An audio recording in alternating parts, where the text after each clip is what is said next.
Joining us now for this Sunday Morning Futures exclusive is Missouri Senator Eric Schmitt. Senator, thank you so much for being here. Want to get your take on how extensive the Senate's changes are going to be, because depending on who you talk to, you get a different answer. And also, $1.6 trillion in spending cuts. Is it possible the Senate could go deeper, say $2 trillion? Well, first of all, I want to acknowledge it's a big win for President Trump. It's a big win for Speaker Johnson. There's a lot of work that went into what the House did, and now it does come over to the Senate. And I think we're all pretty committed and unified on this idea of actually delivering on President Trump's campaign promises and for the American people. So you saw those, tax cuts are going to be made permanent and extended for middle-class families. That's about up to $5,000 per household. You've got border funding here to expedite more deportations. You've got money for national defense, which is critical. So I think everybody understands how important that is. But yeah, I do think the Senate's going to try to look and see if we can find some more savings. We've been having these discussions for a long time. Now that the ball is literally in our court now, we'll be able to do that and see if we can't make this big, beautiful bill even more beautiful. Okay, even if you get a little bit deeper on the spending cuts, you still have $4 trillion being spent on the tax extension and the new tax policies that President Trump promised the American people. So depending on how you score this, there's still going to be a little left over to pay for. Many say growth is going to get us out of it. Is that your view? I do, and I think you've seen, at least even in the House version, the largest spending reduction for mandatory spending in 30 years. We also have another crack at discretionary spending. We should be making those, which are not part of this, making those DOGE reforms permanent. So we're going to have other things to do, but as it relates to this, I do think there's critical mass, and I ultimately think the Senate's going to come together after we sort of work through this to find some more savings, but also make sure that we've got, the no tax on tips, we've got the no tax on overtime, all those things that President Trump ran on and received that historic mandate from the American people, winning the popular vote, sweeping the battleground states. So we'll be in close communication with the White House on that, with our House partners. But in the Senate, it's our turn to take a look at this, and I think that everybody's very unified. We understand what a historic opportunity this is, because we only need 51 votes. So if Republicans can hold together, we don't need any votes from Democrats. We don't expect that they're going to have suddenly come to their senses and vote for this kind of policy. So we've got some work to do, but we feel pretty positive about it. And I just want to underscore the point that you made earlier, which is the extension of the 2017 tax cuts effectively makes it so Americans do not get a tax hike.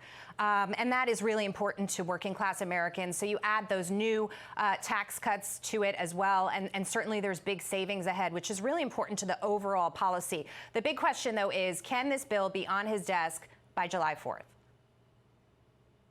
Well, that's the goal. Leader Thune, the majority leader, John Thune, has made that our goal. And I think we'll have that June work period to make that happen. So I think that's a great goal for us to have. You've also got sort of this debt ceiling X date sometime in August. So we understand that the time is of the essence. We need to deliver for the American people because, as you mentioned, it'd be cataclysmic if those tax cuts aren't extended. Everybody's unified in making sure we go do that. And you also, all those other things, the border security money in there, finishing the wall, ending some ridiculous policies that are currently in place by the Biden administration, the Green New Scam, limiting that. So there's a lot of things that we're trying to do in this one big, beautiful bill that I'm confident the Senate's going to come together on. And I'm so glad you brought that up because everyone is focused on the tax cuts and, of course, the spending cuts as well. But those defense changes, the energy policy changes that are going to be implemented, there's an auto tax break for Made in America vehicles, which goes hand in hand with tariff policy, as the president has outlined it. There's significant emphasis on rolling back and getting rid of these Biden-era policies that really just didn't work. And so you've got a bill here that is putting America first once again. That's right. And I think it's also, if you take a step back and look at all of the things that are sort of happening at one time, you've got this one big, beautiful bill that deals with a lot of tax policy and some regulatory reform. You've unleashing American energy dominance right now. You've got President Trump rebalancing trade for the first time really since the Cold War ended. When you put all of those things together, tax policy, regulatory policy, energy policy, trade policy, those are all of the ingredients that lead us to have this, sort of golden age for America, where working class families are at the center of the conversation for everything, that we deliver for them so they can keep more of their own money and provide for their families. And you also mentioned border security. You are introducing a bill to expand the president's authority to deport criminal illegal immigrants from this country. Tell us about it. Yeah, I mean, Joe Biden let 15 million people in here illegally. Over 1 million of those that we know of are violent criminals. And so President Trump is using every tool at his disposal to deport those folks. In my view, this mass migration needs to be met with mass deportations. And so, along with Ashley Moody, Senator from Florida, who also served as an Attorney General when I was Attorney General in Missouri, we've introduced a bill that would expand the expedited removal authority. Back when the Democrats weren't insane in the 1990s, there was a bipartisan reform that allowed you to, if people came here, there's a group, if they were illegal immigrants, if they were here for less than 2 years, you had expedited removal outside of the court system with a border agent, immigration officials, and this would expand it. So if you're part of a criminal gang, if you're a violent felon, it's expedited removal. The 2-year window isn't as relevant anymore. It's just the person that's here. We want to get you out of here as quickly as possible. And how would this play with what's happening in the court system right now, which effectively is making it a little bit more difficult?